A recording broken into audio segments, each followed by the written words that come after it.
Hello, and thank you for joining our Introduction to Design Thinking webinar series. My name is Keith Keating, and I'm a design thinking practitioner with GP Strategies. In this 8-part webinar series, we will be sharing the theory of design thinking from a high-level overview through each of the 5 phases and finishing with suggestions for ways to continue learning on your journey to becoming a design thinking practitioner. In this session, I will be sharing with you an overview of the 3rd phase in the design thinking methodology, ideation. Now, before we start in the ideation phase, as a quick reminder, design thinking consists of 5 phases: empathy, define, ideate, prototype, and test.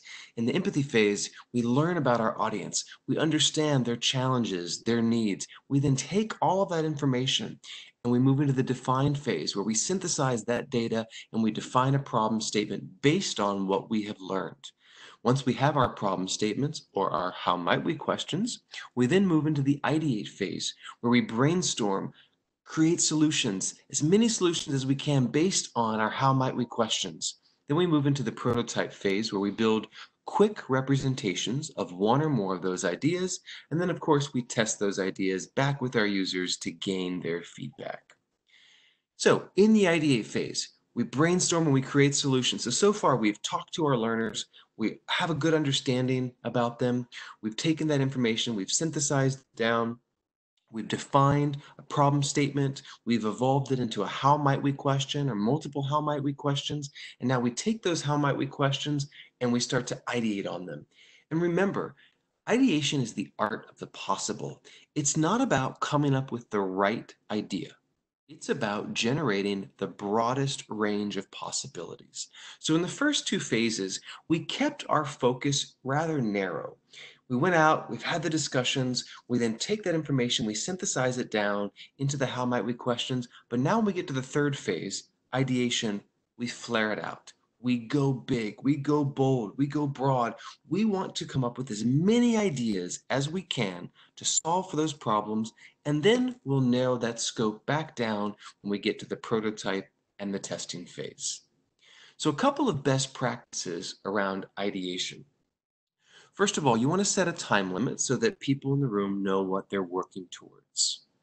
You want to make sure that people stay on topic. It's very easy to go off topic and want to start to solve all of the other problems in the world or maybe the other problems with the organization, but we need to remain focused on the how might we questions, the problem statements that we're trying to solve for. So you want to write those down.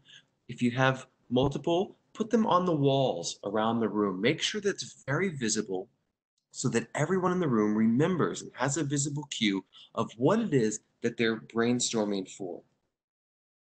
You want to make sure that you defer judgment or criticism during the brainstorming session.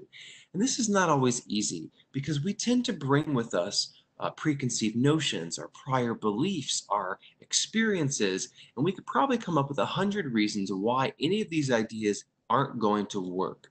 But we need to defer judgment or criticism. The word no does not exist. It's yes and. We want to have a safe, comfortable environment so that people can feel free to think and come up with as many ideas, crazy, wacky, wild ideas as possible. We want to encourage that. We also want to make sure, and this is a very important best practice, bring in additional people that are not part of your team or part of your initiative in the brainstorming session. Bring in people that have nothing to do with the interviews, that have nothing to do with the define phase, aren't even familiar with design thinking, maybe don't even know the client that you're working for. Bring in fresh perspectives. Those fresh ideas are going to be some of the ones that help break through the bias, the preconceived notions, the ideas that you're trying to validate, the reasons why none of this will work. Bring in those outside thinkers because they don't have that historical background or experience about why things may not work. Very important for success during an ideation session. Build on each other's ideas. It's yes and.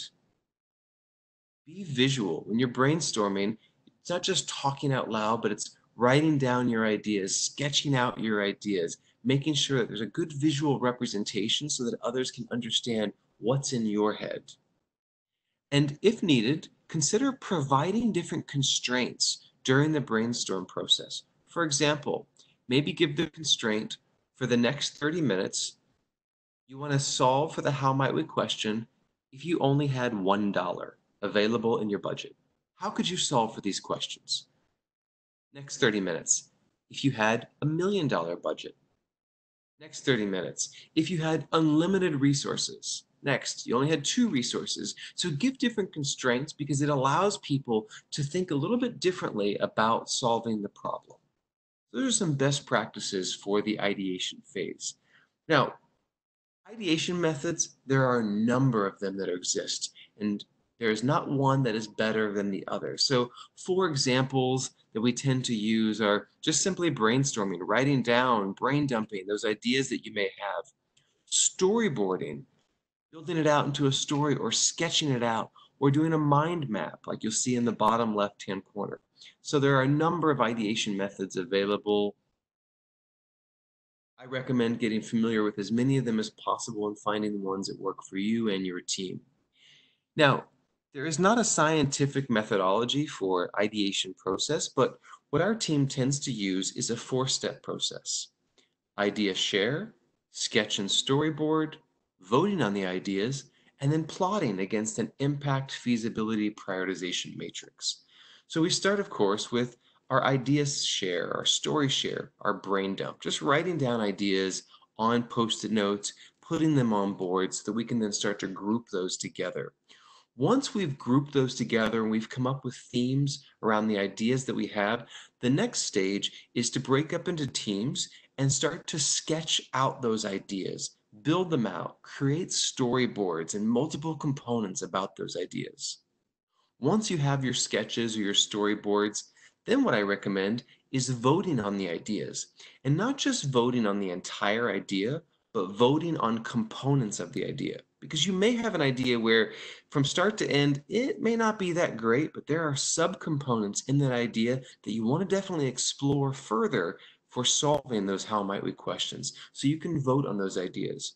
A voting approach you could consider is a 3-step approach. What's doable, meaning what's available now, what's possible now. What's a wild card, meaning you're not sure if this is even possible, but you really want to explore this idea further. And what's disruptive? Disruption in this case is not a negative. It just means that this is different than the way the business currently operates. It's different than the way our processes currently flow. And so that is a form of disruption.